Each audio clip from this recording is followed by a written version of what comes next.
Good day mga idol, welcome back sa ating channel. In today's video, magdi-DIY ulit tayo ng washing machine. Ang problema nito ay pag nagda-dryer, sobrang ingay daw, sabi ng mga nagamit. Kung matatandaan nyo, ito yung pinulot ko sa basurahan dati 3 years ago ng pandemic. Ito siya hanggang ngayon, okay pa naman. Ang problema lang sa kanya, ito, yung dryer. Kung makikita nyo dito, itong spin dryer niya, napakaluwag oh. Napakaluwag. Kaya once na may gumamit ito, parang may naglalaro ng martilyo. Tapos ito yung ginawa ko dati, yung pulsator. Ito. Hanggang ngayon okay pa. Imagine oh, sa basurahan ko lang nakita to. Tapos ngayon okay pa. 3 taon na nakakalipas. So ayun oh. Okay pa yan ang pulsator.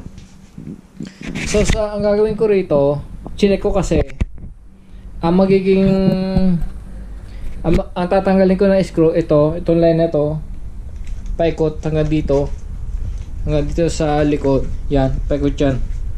Hindi ito ha, kasi ito lang cover ito eh. Kailangan ito pangalawang torilyo. Yan, paikot yan. Para ito kasi ang pinakang cover ng dryer. Yun yung tatanggal na dito sa taas para matanggal yung spin dryer, ano ba yun? Tab ang tawag. Tapos dito sa baba, siyempre ito yung tab sa motor para makuha yung motor. At saka dito sa ilalim, ito may 6 na tornilyo to. Hanggang doon sa likod, paikot din, tatanggalin. Panoorin nyo lang para malaman nyo kung saan tatanggalin. Imagine, basura na, hanggang ngayon okay pa pala. Buti na lang malakas sa loob ko magkutingting kasi ang katwiran ko, wala namang mawala kung masira. Okay lang kasi akin naman yan eh. Wala magtatanong sa akin, bakit hindi mo naayos? Wala. Kasi akin naman eh. Ang brand nga pala nito ay Daewoo. 11 kg. 11 kg ang capacity ito. Ayan o. Kaya maganda eh. Kahit kung porter, kayang laban ito. Kasi nga lakas ang motor. So okay, umpisa na natin mga idol. Tanggalin muna natin to.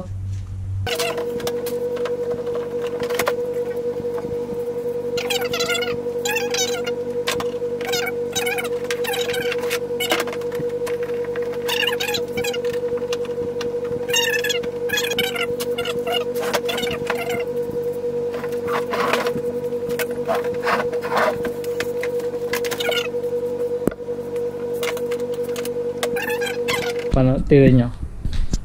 Kaya yan naman pala sobrang ingay. Ayun o. Halos bumitaw na. Ayun o. Dapat may mga ngipin yan eh. Nakalock. So yung lock nya natanggal na lahat o. Kaya sobrang ingay pala pag nagda-dryer. At saka napansin ko, yung tubig dumadaos dito. Tumutuloy. So mamaya gagawa natin ng paraan yan para hindi nababasa ang motor. Pag nabasa kasi ang motor, delikado eh. Ayun o.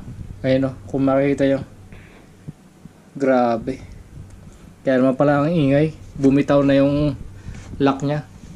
Sana may mabilhan ako nito dito. Ipagpatuloy natin.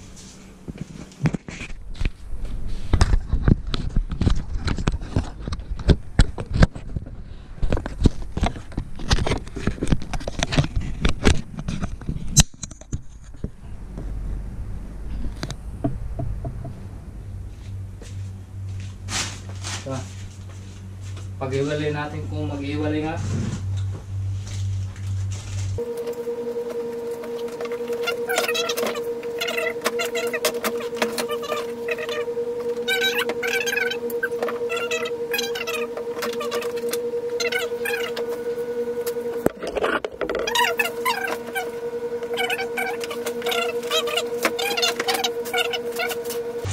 Para kita niya. Ito yung spin dryer tab. Ay grabe, ang sinapit ito. Kaya naman pala ang ingay. Tingnan nyo, kaya naman pala ang ingay oh. Grabe. Sira.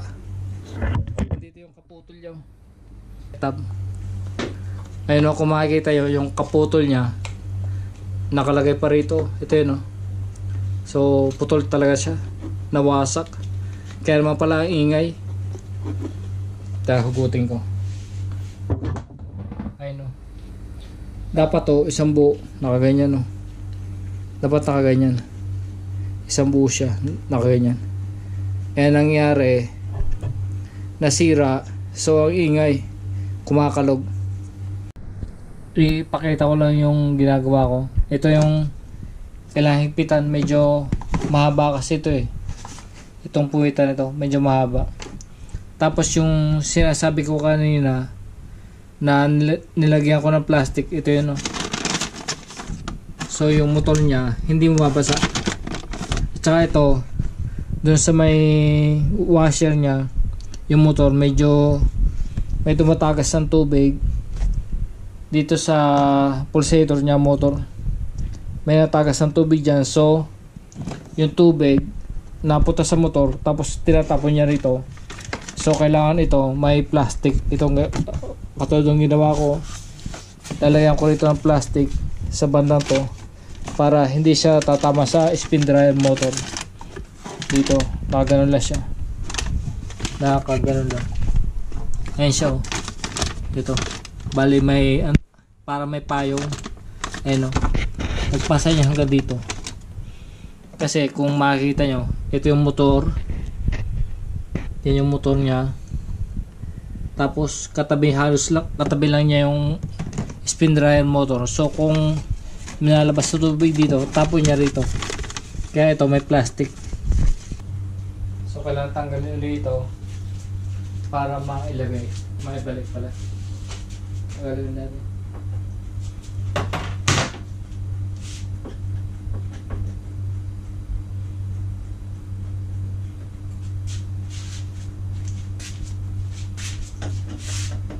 Hindi ko naman i-screw lahat kasi nga ibabalik ulit yung top eh.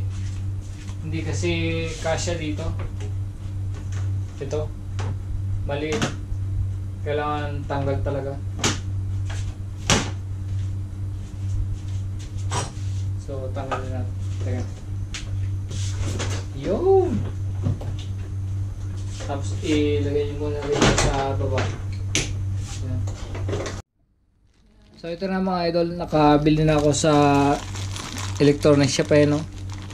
Kaya lang, ang napansin ko sa kanya, iba yung ibigay sa akin. Pero sabi nung tindero, pares lang daw, okay din daw to. Ito, di ba? Kumpara mo dito, ito kasi parang crown eh. Ayan, no? Di ba magkaiba? Crown, tapos ito isa, de Roscas ito. Roscas. Okay din siguro to. Mas okay kasi pwede mo higpitan. Ito kasing isa, once na lumuwag, wala na. Hindi mo na siya mahigpitan. Ito, pwede mo ihigpitan rin, no? Kasi de Roscas. Hindi ka to ito isa. Ito tanggalin ko. Tandali ah. Tanggalin ko para makita yung. Yung isa kasi ginaganito lang, iniipit lang. Ayun, no? Ipit lang siya. Hindi ka todo isa de Roscas. Kaya mong control yung ipit niya. At saka ito, nakita ko medyo makapal. Yung luma medyo makapal oh, yung rubber niya. Yung isa medyo manipis. Siguro kung itong gagamitin ko para ibalik, baka mas maluwag pa. Alam niyo yun? Ito, kung makikita nyo, medyo manipis siya oh. Ayun oh. Mas manipis na konti yung rubber niya. So kung ito ang gagamitin ko doon sa luma, mas luluwag. Kaya ito na lang siguro ang gagamitin ko para pwede kong sikipan pa. Sandali, babalik ko lang. Kasi ang problema, pag numipis dito, luluwag siya. So kakalapag pa siya. Yung isa may Roscas. Higpitan na natin.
So bali ito ilalagay ko sa divider. Plastic lang to, tapos lagyan ko ng tape para hindi mahulog, para lang hindi mabasa yung motor niya. So ayan mga idol, nailagay ko na. Kung makikita nyo, yan, plastic, tapos sa gitna plastic, tapos sa pagitan motor, para lang hindi mabasa yung spin drive motor. Nilagyan ko ng plastic sa gitna. Ito plastic to. Dahil siya mahaba yan, oh, nakalabit, para hindi mabasa yung spin drive motor. Kahit ito magbasa siya ng kwan, walang problema. Tira ang makina, hindi katulad kanina nung hindi pa nagagawa, napaka-ingay. Ngayon tahimik ka. Ito yung ikot niya, oh. Ang bilis, oh. Ayan, umiikot siya, ang bilis. So ibaba natin ulit. Oh, di ba tahimik? Hindi katulad kanina, para may lamang martilyo. Ayun yung motor niya. Hindi makita, medyo madilim eh, pero tahimik niya talaga siya. Tingnan natin yung pulsator kung gagana. Ayun,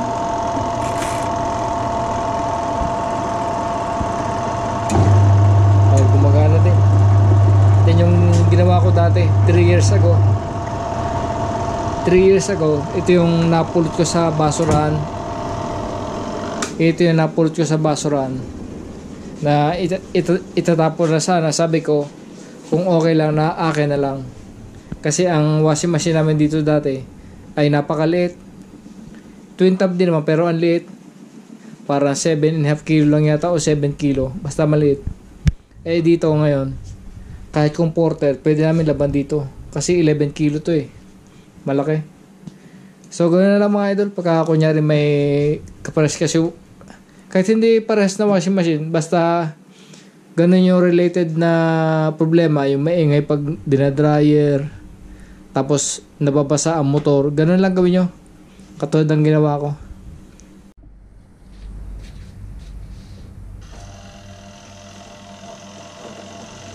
So ayan, okay. Wala ingay. Napakatahimik, oh. Wala ingay. Ayan, oh. Tagumpay ang ating DIY.